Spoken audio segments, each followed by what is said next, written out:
Calculus involves basically two concepts in mathematics, that is differentiation and integration. So for today we are going to look at differentiation itself. It is a method of finding the gradient at a point on a curve. So for example, on what we are having in our whiteboard here, we may desire to find the gradient of the curve y equals to x squared plus a half x plus 2 at a point along the curve where point P 1, 3.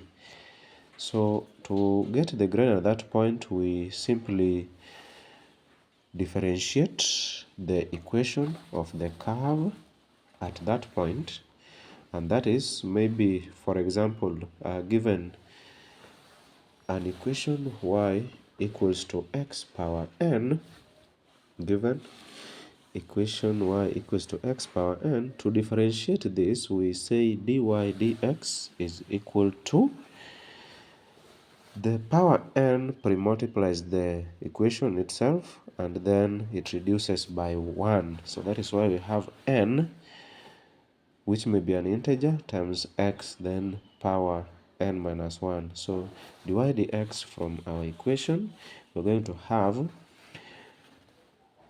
x is going to reduce its power by 1, then we multiply by the original integer n, which was 2 in that case.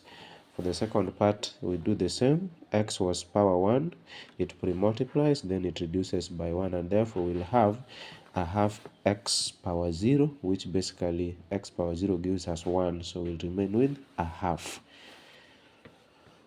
Now, to get the gradient at that point, which is represented by dy dx, we'll say substitute for the value of x from that point within the gradient function. So we'll have 2 multiplied by 1 since x is 1. Since x is 1, from that point we substitute in the gradient function, and that is 2 times 1. That is 2 times 1 plus a half, which is basically 2.5, which can be written as an improper fraction of 5 over 2.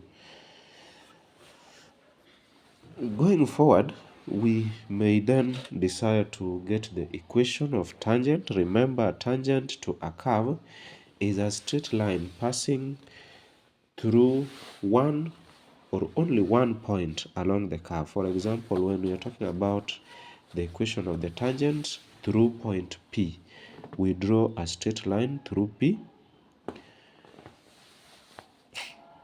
Then now here we are going to apply the process of getting the equation of a straight line, whereby since we have point P, that is 1, 3, we have the gradient as 5 over 2. We choose a point along the line, we call it xy. Then we find or we equate the change in y to change in x, equate change in y divided by change in x to the gradient, bearing in mind that gradient is gotten by change in y all over change in x. Then we cross multiply. So when we cross multiply, we have 2 into y minus 3 to be equal to 5 into x minus 1. Therefore, when we open the brackets and write the equation in the form y equals to mx plus c, we will have y equals to 5 over 2 x plus a half. So you can refer to the algebra and go through the process.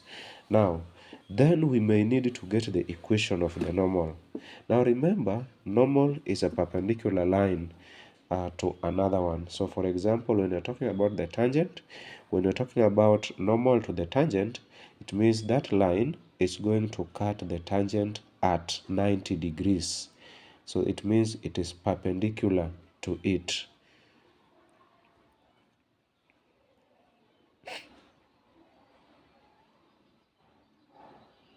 At that point, the normal meets the tangent at 90 degrees.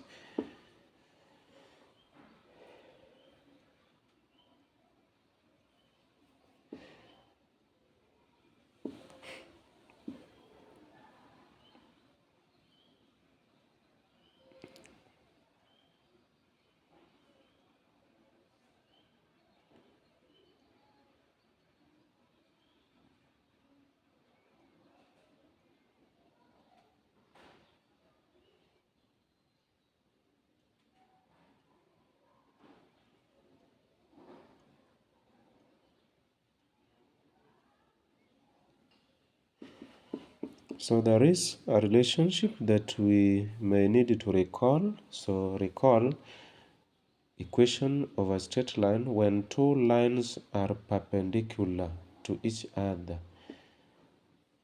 That is the normal being perpendicular to the tangent.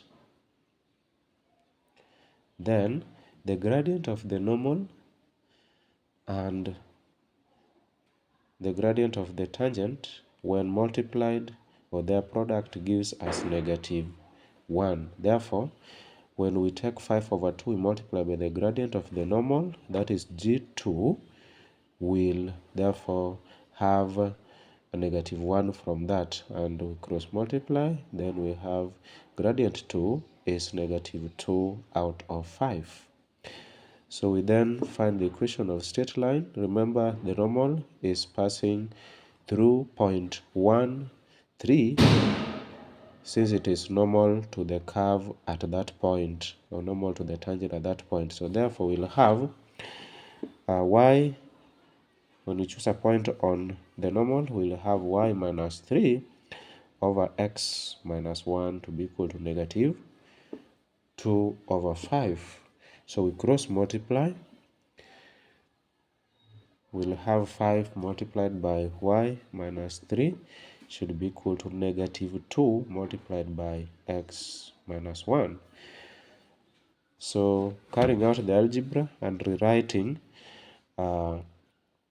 the equation in the form y equals to mx plus c, therefore we'll have y equals to -2 over 5x plus 17 over 5, the equation of the normal to the tangent at point P. Thank you. Please subscribe and send the link to other people to subscribe.